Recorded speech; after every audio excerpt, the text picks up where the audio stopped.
We'd like to discuss today a few questions which come up often by email about the bullet feeder and some of the electronic mechanism of the bullet feeder. I'd like to look at some of the problems that come up and how you can easily solve them yourself or ask us for assistance with them. The electrical system on the bullet feeder is really very simple. It includes only four major components. The first being the power supply, and this is a 12-volt DC power supply which connects to the motor, powers the motor of the unit. It's supplied with two cables, one for the EU prong plugs and the other one for the US, so you select the right cable to use.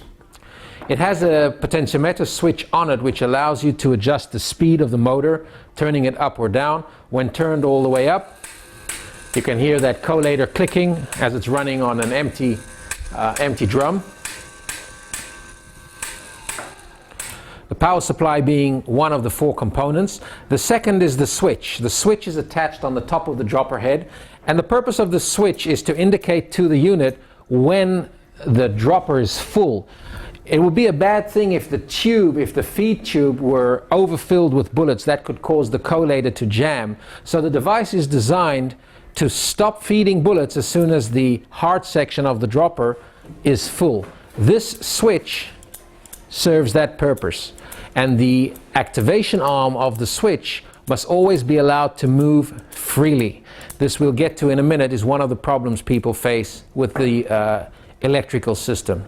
Next is the wiring harness, and this is a custom-made wiring harness designed on the one end to attach to that micro switch, and on the other end to allow a point of connection for the 12-volt DC connector and to power the motor. This wiring assembly is hidden on the base of the collator in the wiring compartment, and you can get to that if need be by removing the two small screws on the bottom of the collator, which will give you access to these connectors should there be any issue or problem. The fourth element is the DC motor and the gearbox assembly, and this is assembled as a unit on the base of the collator. In some cases we have found that customers have had defective motors. The motors shipped out from here functioning fine, but after a certain number of hours they either slowed down to a point where the collator was not feeding fast enough, or they completely stopped functioning. If this is the case, then the whole motor and its gearbox need to be replaced as a unit. This can easily be done, and we'll support you as needed with spare parts. But the first thing you really want to do is make sure if your system stops working, you want to do a quick review of the entire mechanism to try and find where the problem is. If it's an electrical problem, if it's a mechanical problem, why the motor is not turning. The first thing to look at is the power supply.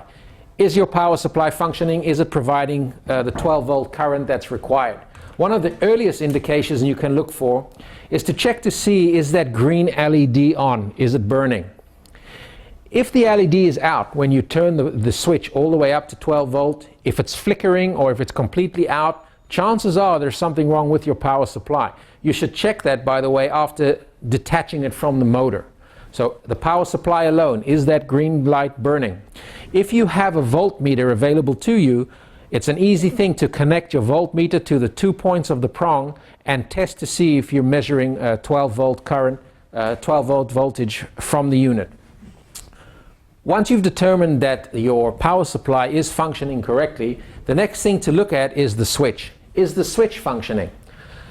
In some cases we found that this little actuator arm gets hit and bent or deformed to a point where it'll get stuck in the outward position, in effect constantly telling the unit that the dropper tube is full even though it's not. That will prevent the motor from turning and can often lead people to think that they have a problem with their power supply or with the motor, when in fact the only problem is the actuator arm on the micro switch. So the first thing you want to take a look at on the switch is it moving? Is it functioning?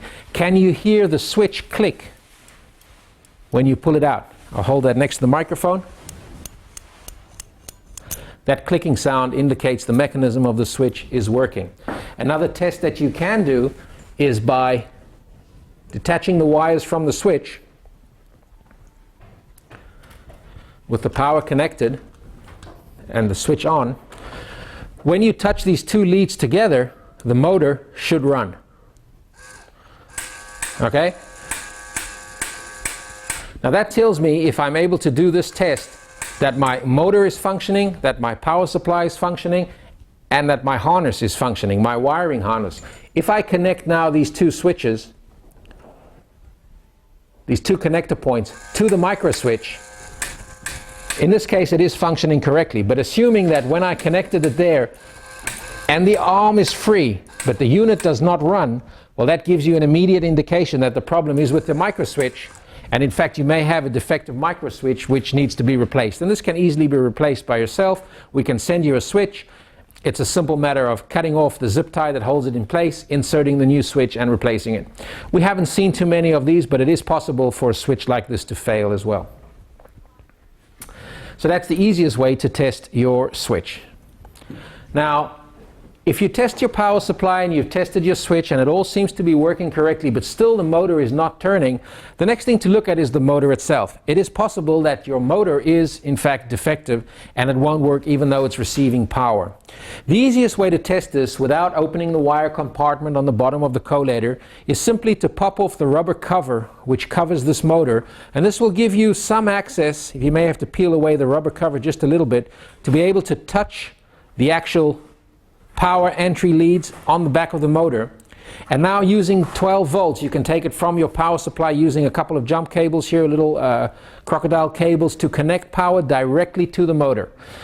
In this way you bypass any issues which may exist with the wire harness assembly or with the switch. You connect power directly to the motor to see, does the motor power up and turn.